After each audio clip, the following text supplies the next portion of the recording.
So as we start engaging with these sessions, the number one question we get asked is, where do we start? Like, what journeys do we focus on? And we found two ways to be, the most successful in getting to the outcomes that we're looking for. The first one is very simple. You just ask your teams. You can do an internal poll or identify and reach out to those teams that are doing the work and just saying, hey, are there any processes or journeys here that are just extremely painful? Are there points in any of these customer interactions where you just don't feel like you have the information you need to be able to be effective in your job?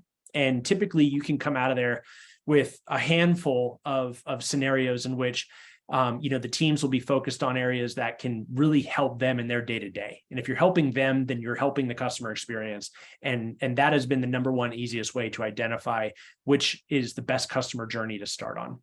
The second, you can actually look at it from a revenue perspective. And so, what journeys are affecting our bottom line the most? And that's why, from an OvationCXM perspective, we consult with groups of all varying sizes and organizations. So looking at from commercial banking to fintech to other financial services into healthcare and insurance and technology, we often see that, onboarding and activation is one of the lowest hanging fruits. And really, the easiest way to do that is looking at it from a revenue recognition perspective. How long is it taking me from account sign up to go live?